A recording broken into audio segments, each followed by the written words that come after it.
Good morning and welcome to the 9:30 call this Tuesday before uh, the break for Thanksgiving. We're so excited to hear more from our intern, Maria, but I'm going to turn it over to Titus for a little bit of a context setting about our internship program. So Titus, over to you. Thanks, Amy. Good morning, everybody. So, Morning. as you may have heard, strategies for in past calls and in just getting to know our organization, Strategies for Children has a fantastic internship program. We have hosted interns throughout our history, um, but since the pandemic, we have kind of doubled down on our internship program. And by my quick math, Maria, who you're going to hear from in a minute, is our 23rd intern that we've hosted since the start of the pandemic in 2020. So we have a fairly successful track record of working with interns. We love it. It is a win-win for us because we get to have extra help on our team, but we also have fresh perspective in our team discussions and in our strategizing and implementing of our work, which is very valuable to us. And Maria is also our 10th intern from Bunker Hill Community College, a partnership we started in 2020, I believe, and through the Learn and Earn program there, which is fantastic. So I won't steal any more spotlight. I'll just turn it over to Amy and Maria to introduce themselves.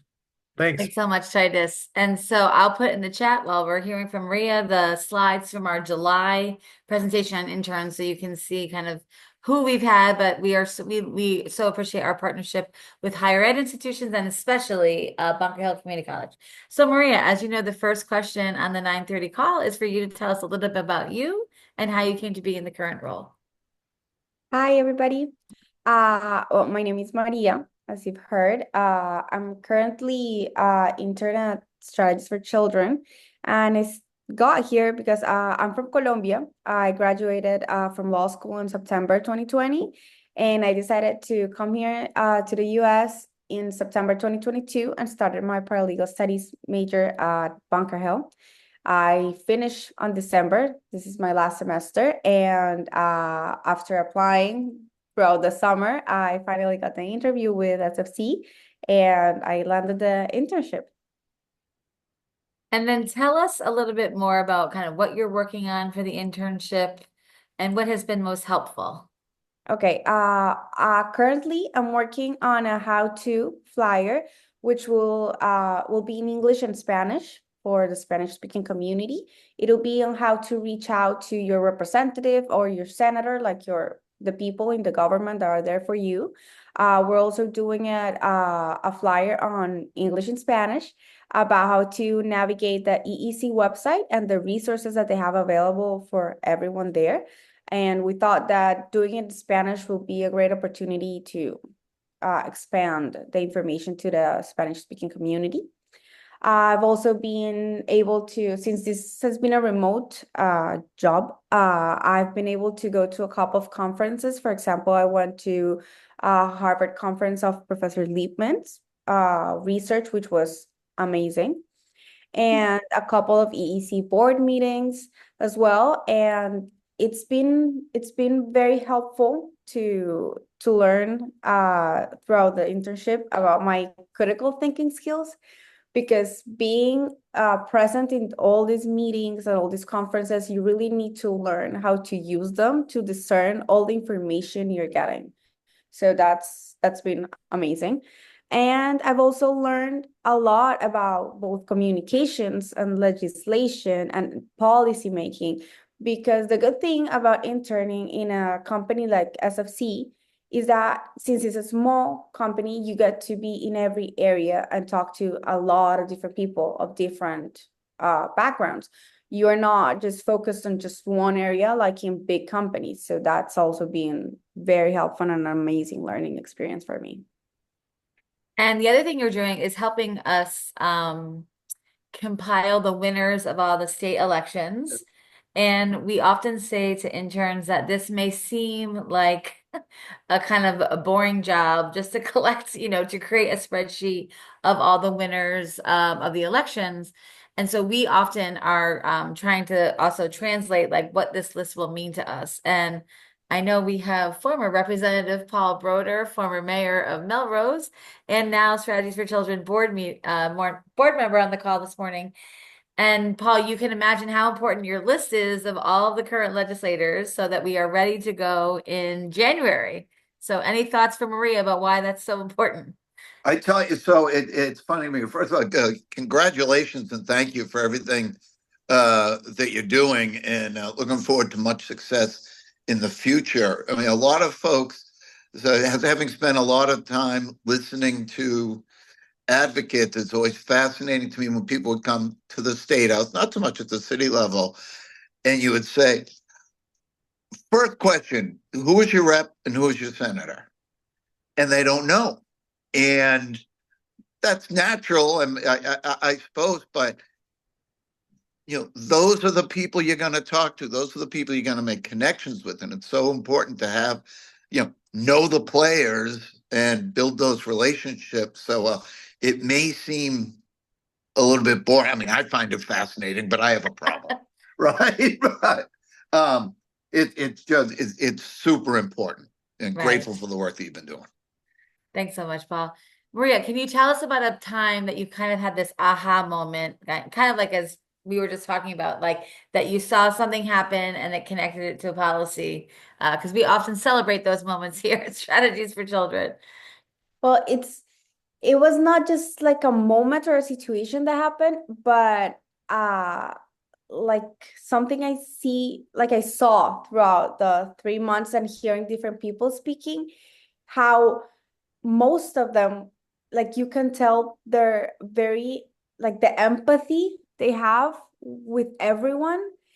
And it was an aha moment when I figured out that that was a very common like characteristic for all of them. And it was like at that moment that I figured, wow, like to be able to work in policy and advocacy, empathy, I truly, like after all these months, I've truly believed that it's the number one thing you need to have, because that's what pushes you to like fight for what you're advocating for and to see your goals through. Like empathy has been like a main subject for me, like seeing it throughout this months. So that was my like aha, like this is what every single person has in common in this area. So that's been amazing. It's very cool to see that. And then I put the link. So for all of our interns, we offer them to come on the 9:30 call to have this kind of experience. But we also, Alyssa writes a blog post about them. And so I put the blog post into the chat. And so can you talk about, in the blog, you mentioned a 9:30 call that had an impact on you. So can you tell us more about that? Uh about the specific 9:30 call Or or yeah, the one that stood out to you, or then okay. maybe any of your other reflections would be great. Okay, yeah, I really liked when the Massachusetts Health Department came in and they were talking about I forget the name of Whooping cough, pertussis. the whooping cough, yeah. A very different name in Spanish, so it like messed. Yes. Uh I it really had an impact. I'm very interested like in health and medicine. I really like it. And that's like right now, that's currently what I intend to go to with my law degree eventually, hopefully. And I really liked how she came in and explained everything, but she was not like doing this out of fear to create this fear in people. No, just explaining like this is what's happening, this is how it works, and this is what you can do about it. Like all the resources we have, you can call, you can investigate, you can get these vaccines and that. So seeing a person with so much knowledge, because it was amazing to see that, tell everyone about something that's happening and that we can prevent and how to prevent it was very inspiring. I really like that when people use their knowledge to educate and not to just create this fear like around. Like we had that issue with COVID, everyone like it was unknown and we didn't know. I like but it was more fear spreading than like telling them what's happening and informing them, which I think it's vital. You need to inform before creating all this panic that's only making everything else worse. It was so interesting for me to read that part of the blog because that's essentially why this call was created. To have a place that was not, because there, if you think back in March of 2020, the fear, the worry, the kind of justified, everybody was figuring it out together. And I think that has continued to be what this call has been about. So for me, it was pretty incredible for you to come in and see um Dr. Fowler from the Department of Public Health talk about it and have still 4.5 years later have the same reaction. And I think it's helped us in our work when we think about young children. It's not just about, early education and care, which we know is critical, but it's all the other pieces which we learned so much more about during COVID. And I think that has informed so much of our work. So for me, that was incredible to see you kind of pick up on that. Let me just go to the chat for a minute. Welcome, Maria, and thank you for everything you're doing. Edna wondered, good morning, any chance to have the one pager in Portuguese? And Titus said, yes, we can work on that, Edna. And Maria is trying to help recruit a student intern in the spring who is bilingual in Portuguese. I think that's another incredible part about this program is most of our folks come from places where we've already had interns. So they are able to either talk to the folks at the college about their experience, so thank you for that. And then Edna says, wow, that is wonderful. Thank you, all caps, for sharing it. I can't wait for spring to say hi to the intern. Try to share that 9:30 callers lead the way in empathy. Jan reminded us that it's also, pertussis is also known as a 100-day cough. And it said, Maria, it's so nice to meet you. One can feel your energy. Thank you. So Maria, what advice, now that you kind of had this tenure here at Strategies, what advice would you have for folks who are interested in figuring out how to become an effective advocate? Uh, well, my advice would be to tap into their passion, what they're passionate about, and to educate themselves as much as they can. Because if I've seen something during this time here, is that people, the greater advocates are people that are passionate about something and they educate themselves so much. They're very knowledgeable people that are using that knowledge to figure out and fix their, like, what they can fix and work through that. So that would be my advice, just to figure out what your passion is, tap into that, and just do as much research as humanly possible, whether it's a 9:30 call or going to Google and getting some research. Like, we're in Boston. I think that's the best place right now on earth to get educated. Like, you don't get as much as an education in a city like this. Like, that's great. So yeah, that'd be my advice. And one last question, and tell us what you want. So what do you want policymakers to know right now as you think about this experience? That I'd really like them to know the crucial role early education, a good quality at early education plays in a successful school career for kids. That it's so much, like, it's so important to invest in quality when you're creating the foundation for a person to succeed. It's very, very important, and they really should not cut corners in anything related to early education at all. It's like, it's the base. You need a strong foundation for a strong building. So it's like an analogy there. Well done. And Maria, what's next for you? Well, I'm graduating, like I said, on December 19th, hopefully. And well, I have an OPT year, which means I am allowed to work in the US for a year in a field related to law. So hopefully I'll get some interviews and a job next year to put my experience to practice, like, a little bit, and we'll see. Eventually, I'd love to take the bar, do an LLM, and then take the bar, but that's a longer goal. But for now, do get a job for the next year here. Well, as Edna said, your energy, it's been so incredible to have you. I really appreciate what you said because you did get to kind of do something with almost every project that we're working on. Titus, do you want to talk a little bit about the Learn and to Earn to Learn program at Bunker Hill and how different that is? Yeah, sure. Um, I think most colleges have internship departments or career assistants, but they don't necessarily have their own funding to to pay for interns. In the Bunker Hill model, there's a learn and earn. I think it's called Learn and Earn, right? The Yes, Learn and Earn Maria program confirms. um, finds and places interns, partners with many employers in Greater Boston and beyond. If they work for a corporation or for profit, I'm pretty sure they are expected, it's expected that the corporation will cover the cost of the intern. But for a nonprofit like ourselves, we have requested and received funding from the college because the college has its own foundation and raises funds to be able to support the intern. And we've been able to have that support, which is great because, it's helpful to get paid while you intern. Otherwise, you could sort of take a hit financially or may not even be able to pursue that career opportunity just because of your own basic financial needs. So it's great that the college makes interning more accessible to all, right? Right. Um, and yeah, the team at Bunker Hill is always responsive, they're sending more resumes usually than we can accept as strategies for children. So the demand is there, and that's not just Bunker Hill. I know, I mean, Maria and I have talked every college, um, whether it's 2 year, 4 year, sometimes master's level, have they all have needs for internships, placement. They want good internship placements, good trusted employers who they know will provide a good learning experience for the students.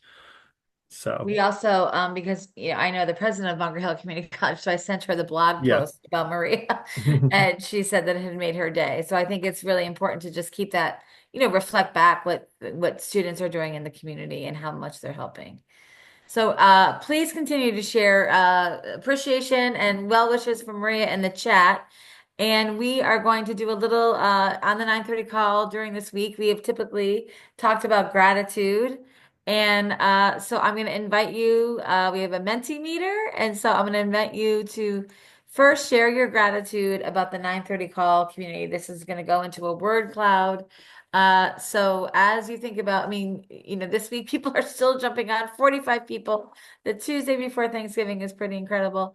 And so I'm going to share my screen so we can see the word cloud. And we have a couple other questions for folks just to think about. I went back last year and looked at our 2023 and we watched Brene Brown's talk on vulnerability together um, last year. So I'll put those slides in the chat because we also talked about that would be, a lovely way to spend Thanksgiving talking with people who are sitting around your table who you love. So let's see the Mentimeter, what's coming up so far for the 9:30 call word cloud about and the question is, let me get to present. What are you most grateful for the 9:30 call community? So we see resources, knowledge, learning, connection, resources, community. Oh, empathy. Maria, thank you for raising that. Inspiring. Um, solutions, belong, uplifting. These are great. Unity, the wisdom, for sure.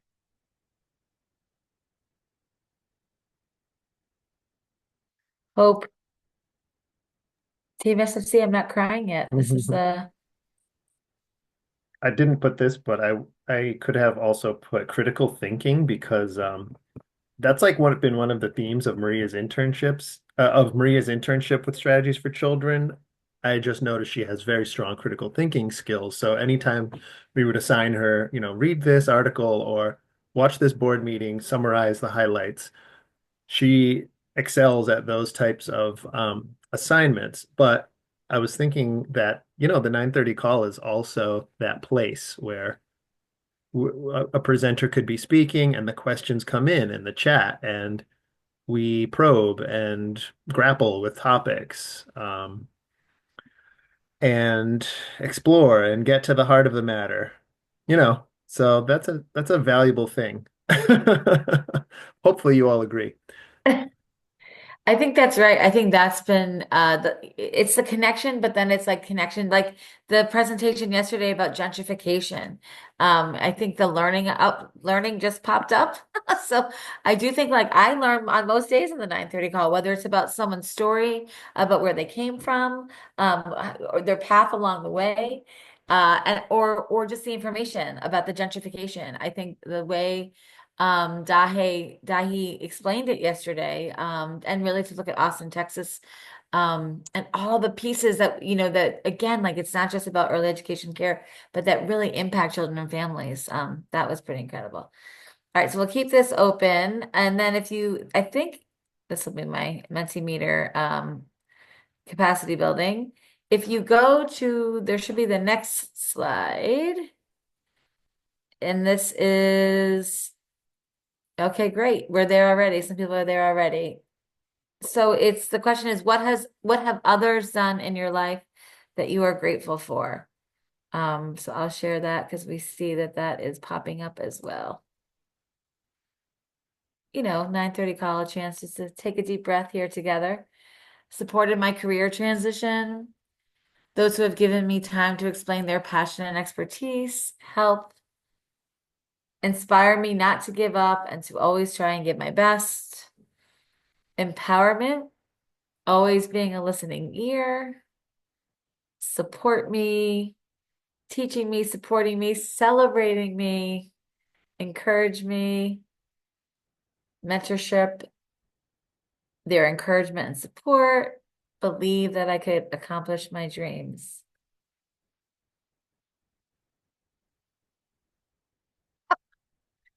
We have late breaking news, Maria. Paul Broder has just said, will you send him your resume? So we'll connect you with that. So thank you for this. We'll keep these links open, but this question, so many of the questions are like, what do you do for other people? Which we know that this field does so much for other people. So this was a good question for folks to share what other folks have done for you, being a great support. So I'm going to stop sharing this one. We'll keep these open. We'll send them in the follow-up email. But again, these might be good questions to share at your Thanksgiving celebration or however you're going to spend the next few days with people that you love. And then what's one thing that you have enjoyed about your job recently? So that's the next slide on the Mentimeter. So we can get to that one.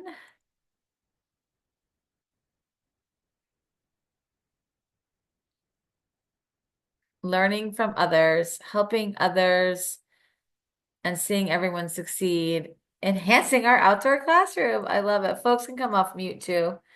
And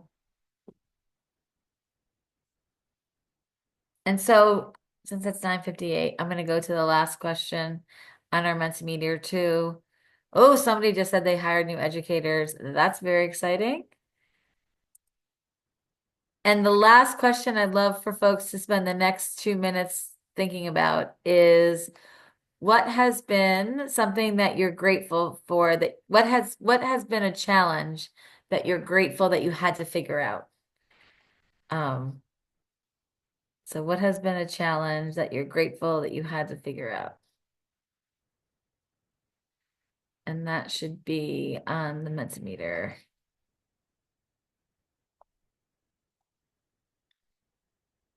Budget, budget, budget. Yes, that's probably, we've all had to probably figure that out in the world. The able to comply with my job. Great. So we'll give folks a minute. Helping open a new school. And I'm sure you could have a tile for every single challenge that came up during that you had to figure out.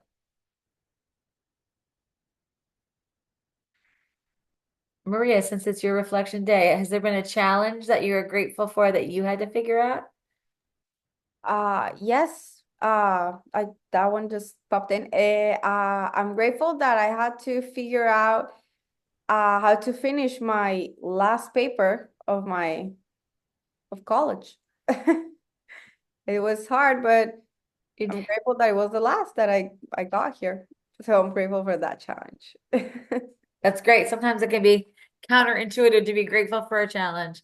Yep. Finishing my last year of grad school, creating my first curriculum, COVID adjustments. Honestly, so much good came out of all those shifts. We moved to even more focus on children first and embracing nature. Right. I'm sure that in March 2020, if we had said, don't worry, we're all going to learn and grow from this experience right now, we might not have believed ourselves. So we'll keep these open. We'll send the follow-up email so people can connect and see the questions and how people are responding. And I know Donna Danette is called in, but she's I think on the phone, so she shared. I might not be able to connect. Please let you know that I'm deeply grateful for me, Strategies for Children, and the powerful community that you've created. Honored to be a small part of it. So Donna, thank you. We know that you are a active participant. So please enjoy. We won't have a call tomorrow, and then strategies is closed Thursday and Friday. We will be back Monday, and we are booked through the end of December for the next couple of weeks. We have lots of incredible folks joining. Let me see who is coming for. So on December 2nd, we'll hear more about the guidance for reporting data on the early education and care workforce brief. And that's folks from the National Workforce Registry Alliance.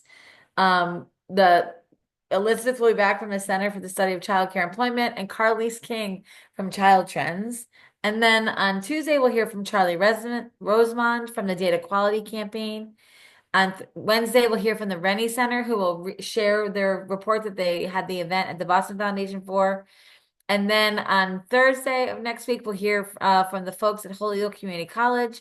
Together, we grow mentorship for early education and school and after school workforce. So it's a data workforce week next week. Thank you so much for joining us, Maria. Thank you so much for all of your work at Strategies for Children. We are wishing you all well. We'll send you the chat. And we will see you on Monday, December 2nd, the first Monday in December.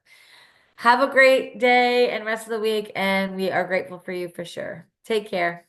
Thank you. Bye.